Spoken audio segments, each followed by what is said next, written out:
Hey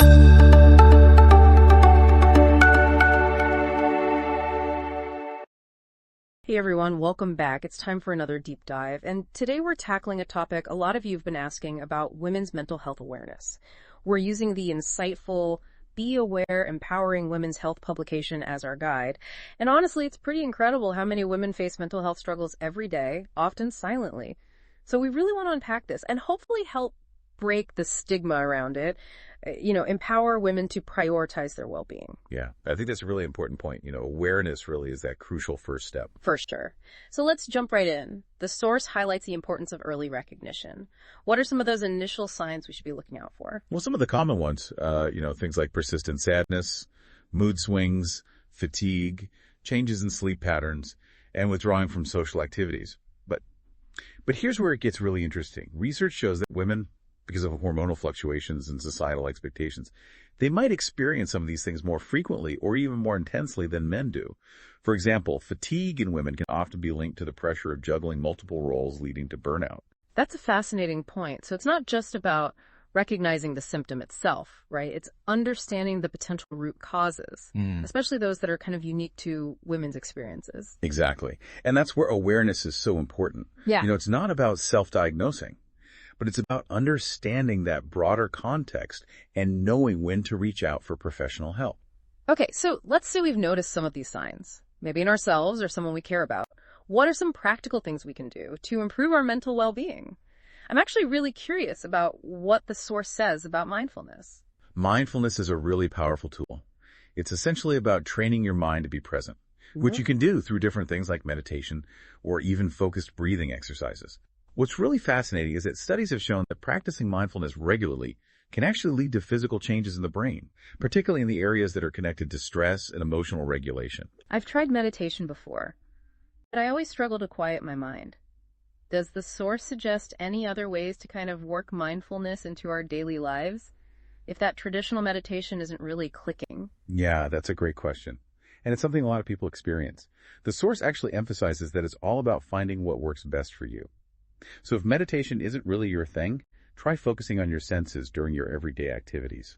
Like, let's say you're eating. Take the time to really pay attention to the taste, the texture, and the smell of your food. It's such a simple act. But bringing that awareness to the present moment can be incredibly grounding.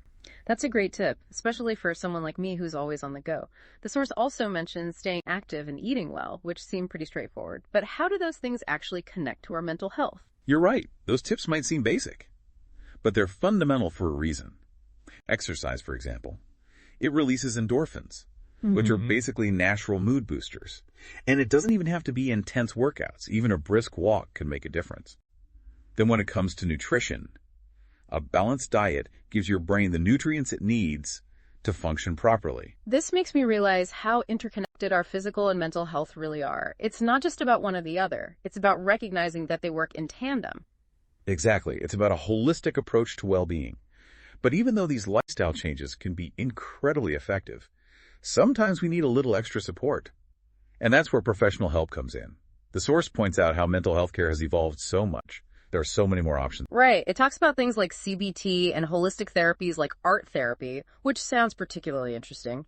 What exactly is CBT, and have you seen an increase in the acceptance and use of these alternative therapies? CBT stands for Cognitive Behavioral Therapy.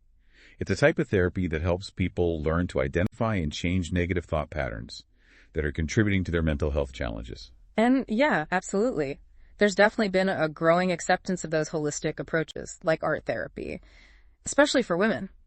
What's really unique about them is that they provide a safe and non-threatening way to express emotions and process experiences that might be difficult to put into words.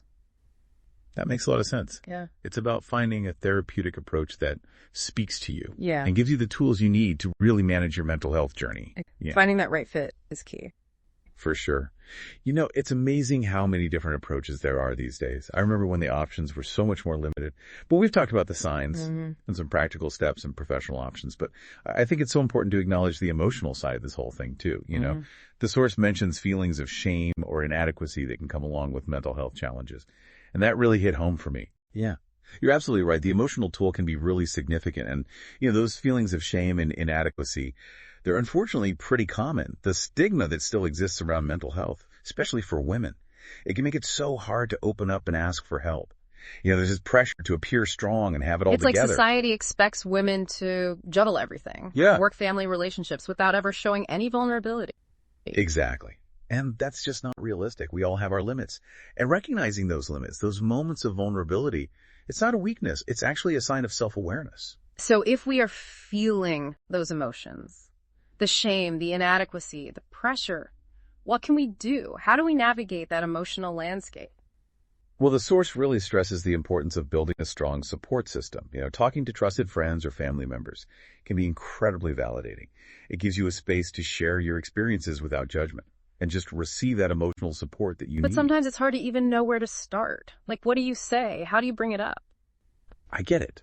It can feel awkward or even scary to initiate those conversations.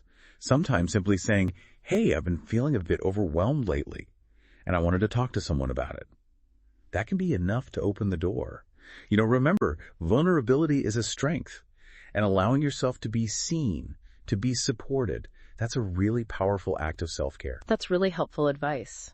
And besides talking to friends and family, are there other ways to connect with people who really get what we're going through? Absolutely.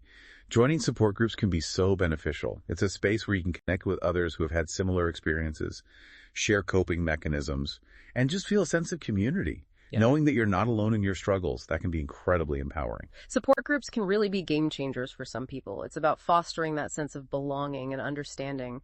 But let's say the emotional weight just feels too heavy to manage on our own, even with the support of loved ones. When is it time to seek professional help? It's always a good idea to consult with a mental health professional. If you're feeling overwhelmed, if your emotions are interfering with your daily life, or if you're having thoughts of harming yourself or others, remember, seeking professional help, it's a sign of strength, not weakness. It's about taking proactive steps to improve your well-being and giving yourself the tools to really navigate life's challenges. I think it's so important to emphasize that seeking help is a sign of strength.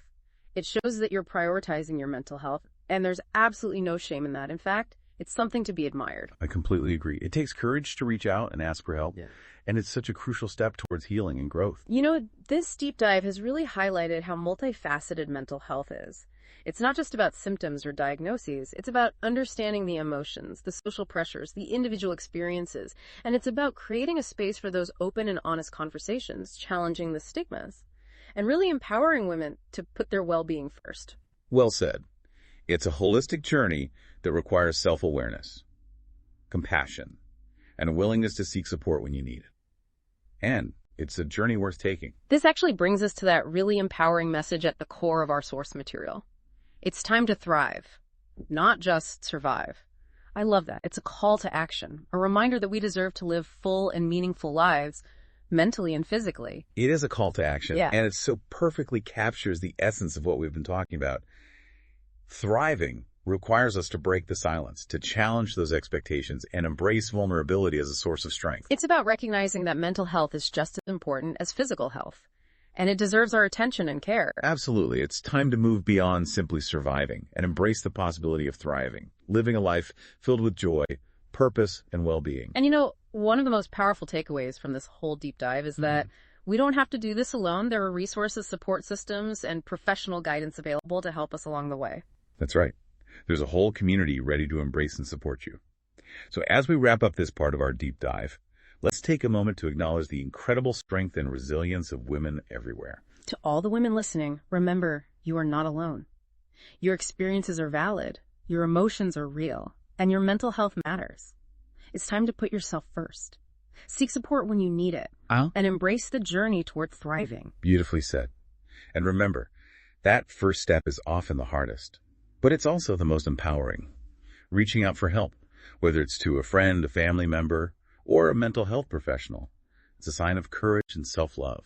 And it's a testament to your commitment to living a fulfilling and meaningful life. In the final part of our deep dive, we'll explore some specific resources and tools that you can access for further support and information. We'll also recap the key takeaways from our conversation and leave you with some empowering final thoughts to carry with you on your journey towards mental well-being. We look forward to continuing this conversation and empowering you to take charge of your mental health journey. Stay tuned. We'll be right back. Welcome back. It's the final part of our deep dive into women's mental health awareness.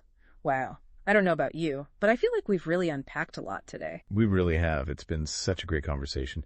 We've explored so much from the unique challenges women face when it comes to mental health to those practical tips and professional resources, and of course, the power of community. And through it all, we've had that empowering message from be aware, empowering women's health, guiding us. It's time to thrive, not just survive, which I think is such an important reminder that we don't have to just get by. We can actually flourish even when things are tough. You're so right. Oh, And it all starts with that awareness, recognizing the signs, understanding what contributes to these challenges, and knowing that it's okay to ask for help. These are all crucial steps. one thing that really resonated with me was the focus on self-compassion. We often put so much pressure on ourselves to be perfect, to have it all figured out. But the reality is we're all human and we're all going to struggle sometimes. Giving ourselves permission to be imperfect, to have those moments of vulnerability, it's so important. It really is. Yeah. And it goes back to what we were discussing before about the power of those support systems, whether it's talking to a friend, joining a support group, or seeking professional help. Knowing that you're not alone can make a world of difference. So for those listening who are ready to take that next step to explore those support systems, what resources would you recommend? Oh, there are so many amazing organizations out there. The National Alliance on Mental Illness, NAMI, is a great place to start. They offer support groups, educational programs, advocacy resources. Mentalhealth.gov is another fantastic website. It has tons of information on different mental health conditions, treatment options, and ways to find help in your area. And for anyone who might be feeling hesitant to reach out for professional help, what advice would you give them? Oh, it's completely understandable to feel that way, hesitant or maybe even scared. Taking that first step can be daunting. But just remember, therapists are trained to listen without judgment and to help you develop those coping skills, those strategies to really navigate life's challenges. It's like having a guide on your journey to better mental well-being. They can give you the tools and support to work through those tough emotions and build a life that truly feels fulfilling. Exactly. And, don't be afraid to kind of shop around a bit and find a therapist who you really connect with. It's important to have that trust and connection, to feel comfortable opening up and sharing your experiences. As we wrap up this deep dive, I'm struck by this feeling of hope that's woven throughout our conversation. Mental health challenges are real and they can be so hard to deal with, but there is help out there, there's support, and there's a path towards healing and thriving. I couldn't agree more. And I think that's the most important message to leave our listeners with. You are not alone. There is hope, and there's a brighter future waiting for you. It all starts with taking that first step, believing in yourself, and embracing this journey toward mental well-being. Beautifully said. And remember, it's time to thrive, not just survive. Thank you so much for joining us for this deep dive into women's mental health awareness. We hope you found it empowering and insightful. Take care of yourselves.